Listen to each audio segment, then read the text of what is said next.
Getting answers for Western Massachusetts. This is Western Mass News. Winter weather advisories now issued ahead of Thursday's snow. We'll take a look at the latest forecast coming up. The community is coming together to pray for a missing Chicopee boy. I'm Lindsay Kane with more details coming up. And we break down what underlying health conditions qualify for the next round of vaccine appointments. This winter's blast is far from over. We're gearing up for another round of snow tomorrow. Good Wednesday evening, everyone. I know just what you wanted to hear. Thanks for tuning in to Western Mass News at 6.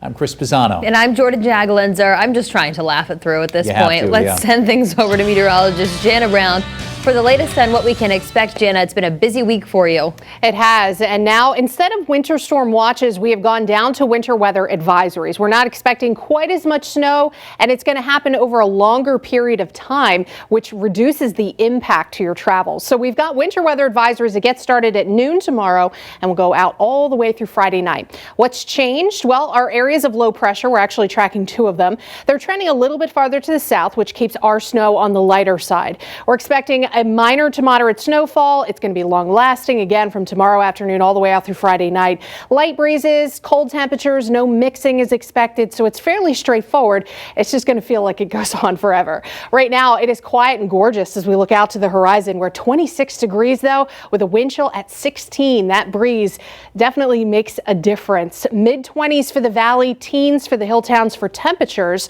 Breezes right now are close to about 10 miles an hour in the valley, 5 miles an hour farther to the north. But when you factor that in with how cold it is, it's feeling like teens in single digits across the area tonight. But we do have some thin cloud cover that's actually moving out, but more clouds will be building back in overnight. So it is going to be quite cold. Temperatures dropping into the lower and middle teens before those clouds start really building back in.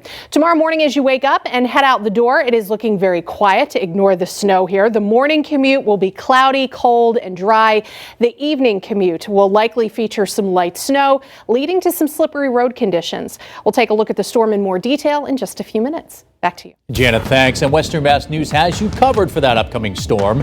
Our coverage will start tomorrow and then continue Friday morning beginning at 4:30 a.m. on all 3 networks of Western Mass News.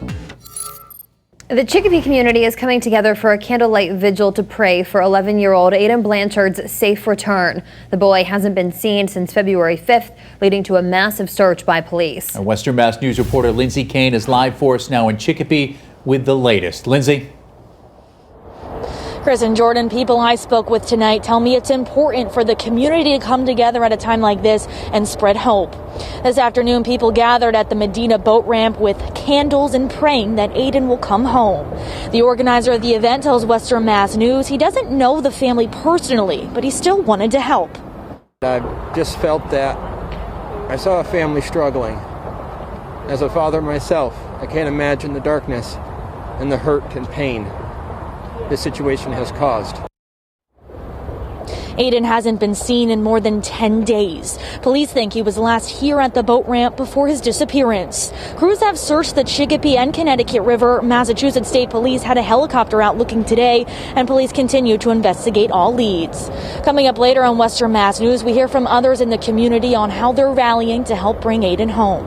Live in Chicopee, Lindsay Kane, Western Mass News. Lindsay, thanks for that live report. People with 2 or more serious underlying health conditions will now be able to sign up for a COVID-19 vaccine starting tomorrow.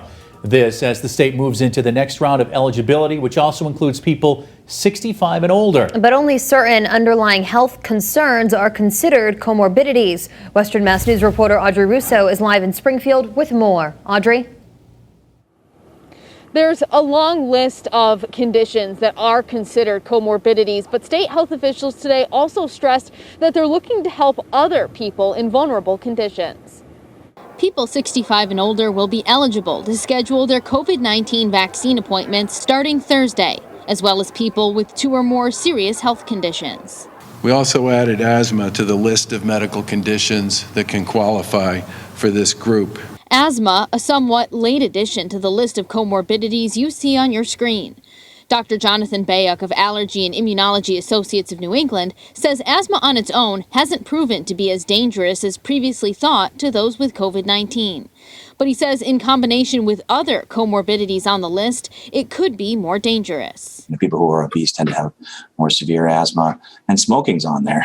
And Springfield has a unique distinction when it comes to the respiratory condition. I think rated one of the worst, if not the worst city in the country for the amount of prevalence of asthma. Bayek tells Western Mass News statewide additional considerations surrounding asthma were likely taken into account. We do have a disproportionate amount of people in lower income groups who have asthma, and those people aren't doing as well as some of the other groups. State officials Thursday lamenting the slow supply of vaccine from the federal government. However, they say new initiatives are underway to vaccinate residents and staff in low-income senior housing during this phase of the vaccine rollout. They are also working to boost vaccine access in cities they identify as having the greatest COVID burden, including Springfield and Holyoke. And the administration will also work with their local boards of health to streamline access and increase efficiency. For a full list of comorbidities, again, if you want to see it, if you missed it during that story, you can go to our website, westernmassnews.com. Live in Springfield, Audrey Russo for Western Mass News. Audrey, thank you for that live report. And Western Mass News is your vaccine authority. We're getting you answers surrounding the COVID-19 vaccine and its rollout. Now, remember, this is not for signing up to get a vaccine. You can call us with your questions, however, at 413-846-0200 or email us at vax, V-A-X, at westernmassnews.com. And for the latest vaccine headlines, vaccination sites, or to send us a vaccine-related question, you can open up your camera app right now on your phone and scan the QR code at the bottom of your screen. Turning now to the latest coronavirus numbers in our state over the last 2 weeks. The Mass Department of Public Health reporting more than 1,300 new cases today. That brings the total number of confirmed cases in the Bay State to more than 533,000. Nearly 40,000 of those are believed to be currently active. And the state also reporting 55 new deaths from the virus. The statewide death toll stands at more than 15,300. Developing news now out of Palmer. A woman charged in the murder of another woman in Palmer last week has just faced a judge in a virtual hearing. Western Mass News reporter Leon Purvis is live for us at Palmer District Court with the very latest. Leon.